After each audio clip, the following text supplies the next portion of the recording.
two teams went at it, slugfest, and, you know, we're all disappointed here, but I told them there's nothing them individually or my team could do to disappoint me because of what they've done this year. So proud of them and proud of these two, but I'm proud of all the guys. Adu tried to play today. Boogie was still not there, but they all wanted to play to try to help their team. But give Texas Tech credit. They made plays down the stretch that gave them a chance, and they won the game.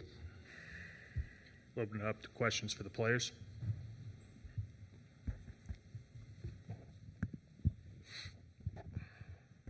Yeah, Jackson Fuller, Southwest Times Record. John L., you guys are up by so much there at the end, and then the offense just really dried up. I mean, was there something Texas Tech did? I mean, what happened to maybe prevent you guys from executing down the stretch?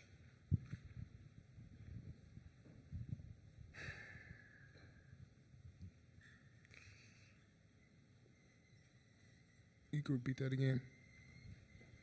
Just was there any? What did Texas Tech do, or what did you guys maybe struggle with offensively down the stretch? I think we both played hard, and they just came out with a win today. Anthony Christensen, Whole Hog Sports. Just for either of you guys, Texas Tech ended up getting 22 offensive rebounds in this game. Just was there anything that you guys feel should have been better on the offensive glass, or how did they kind of take advantage of that? I mean, we should have boxed out. You know, that's how they get offensive rebounds. You know, we just didn't get no rebounds. We ain't hit nobody. Further questions from the players? Hi, you guys. Janie McCauley from the Associated Press. You were the last double-digit seed playing, and just from the start of your conference season to now, I mean, are you able to reflect a little bit on what this team accomplished and getting this far, given the way things went early on? It just showed like the togetherness we had as a unit going on 5, and just the grit we wanted to come back and just try to get here. Yeah, it definitely shows, you know, our chemistry. How much of the brotherhood are we? Like what Nelly said, we started out 0-5 and we came to the Sweet 16. Okay, John L. Carter, thank you for your time. We'll open it to questions for Coach Calipari. Front row.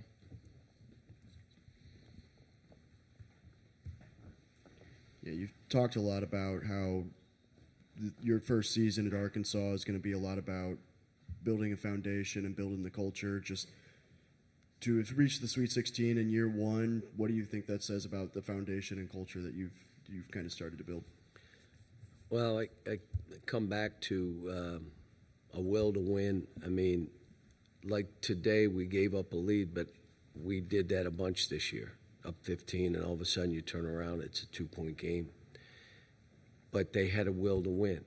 And even this game, I mean, TB's 3, I mean, the way we started the half, the way we ended the half, and then the way we executed coming out, some out of bounds. I mean, they did all the right stuff except we didn't rebound. And that was a big difference in this game. But when you talk about how we guarded them, pretty good. And they're a good team. Field goal percentage, 3-point field goal percentage, or free throw percentage. I mean, there was a lot of stuff. It was one of our Achilles heels, the offensive rebounding against us. Last game was 28 offensive rebounds. And, but I'll tell you, I thought TB down the stretch came up with rebounds, and, you know, we missed a free throw that made it a 3-point game. And now you're like, okay, there's 12 seconds, a little too early to foul. The kid that was 1 for 9 makes it, and it was contested. I mean, sometimes that stuff is, you know, stuff that happens in these games. Yeah, kind of the same question I asked for the players for you. I mean, what happened offensively maybe down the stretch? Did Texas Tech do anything, or why do you think you guys dried up a little bit scoring in the last few minutes? Well, we missed a shot and we kicked it out, and there was a new shot clock, and we shot a 3, which again, we had open shots, tried to drive, and took tough shots. We had a couple of those. But to be honest with you, I'll have to think back, but we were trying to run things to maybe drive the ball more. That's what we were doing. And when we did drive it, we looked pretty good. But you're right, we missed some shots, we missed some free throws, or one front end one-on-one.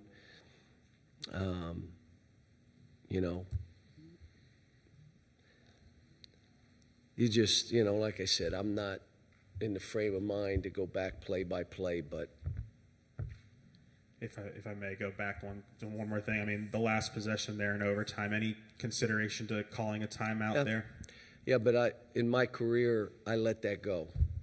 Let the guy get to the rim. They're not going to foul you. And with that kind of time, just me. You call a timeout, now you got to worry about what he's doing, how he's playing, the inbound, what are you doing? So I usually let that go. Now, because it ended the way it is, yeah, I wish I would have called a timeout. But 99% of the time, I let that go. Because now I know what they're doing, they know what we're doing. That's why we did it. End of the half, we wanted to go at one guy, and we did. Really, he made a hard bump on DJ that got him kind of off balance on the shot. But, it was what we wanted. John, Nathan Canlon from the Bay Area News Group. Just curious what this group has meant to you in year one, and what kind of just separated them from maybe other groups you had in the past. This was, and I come back to, they not only just losing games, we were 0-5, but they were also in a dark place individually that they overcame it. And I just kept talking. The first battle you have is the one with yourself. Don't worry about battling anybody else. Battle yourself. How do you keep a good attitude?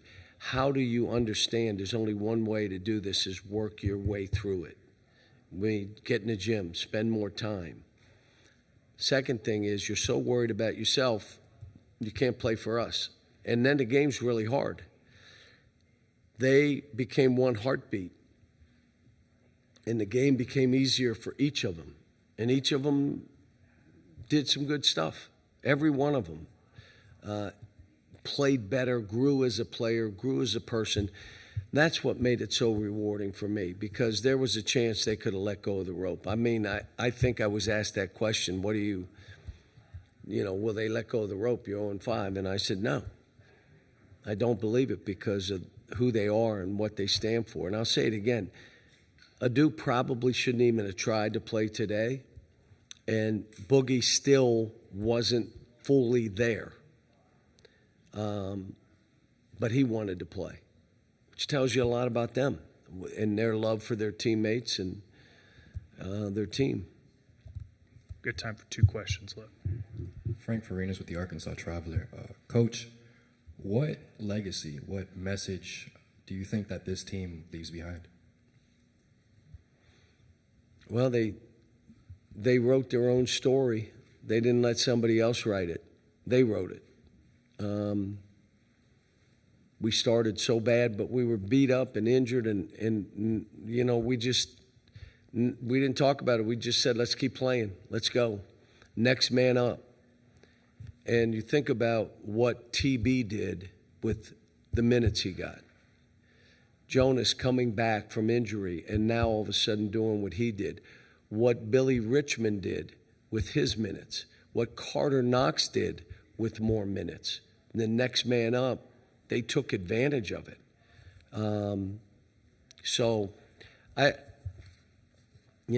It's hopefully the legacy will be this team was one of the favorites because of what they went through and how they stuck together. Last question, back corner. Connor Goodson, hogsports.com. Coach, after a loss like this, just what do you tell your guys? And then also kind of looking ahead to next season, how long do you kind of, with the portal already full go, how long do you kind of give yourself until you start looking forward to that? First of all, I told them how proud I was of them, and there's nothing they could do to disappoint me. Yeah, there were plays I wish they'd have done different or made this or but these kids gave everything, even in this game. They gave everything they had to try to win the game.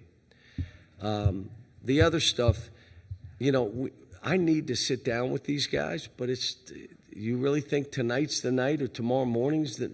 I mean, we're all kind of raw right now. I mean, I think they had visions of us continuing to play, and so did I. But it's only going to be one team standing, and there is a point that we need to sit down and talk about, again, returning. We got some freshmen, and what do we do in the portal? We had names of guys out there, but I haven't done anything, haven't made a call, and I won't until I speak to my guys. Who's coming back? Who is it? I think a couple guys will put their name in the draft. I think a couple guys are done. Their eligibility's done.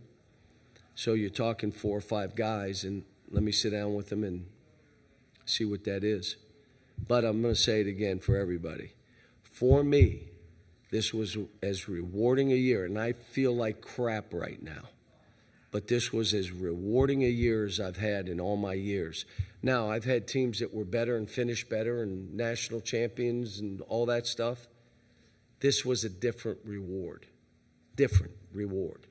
And for me as a coach, we had to adjust and learn, and it was an experience for me to learn. Like, okay, how do I hold them accountable but not bury them? How do I lift them up yet challenge them? How do I make them uncomfortable so they can learn to be comfortable in those situations? That was an interesting path for me and my staff. And my staff was outstanding. Never wavered, never splintered, nothing. They stayed the course. They worked with kids. They met them, watched tape with them, talked to them, built them up. But they were good kids. Thank you, Thank Coach. you for that.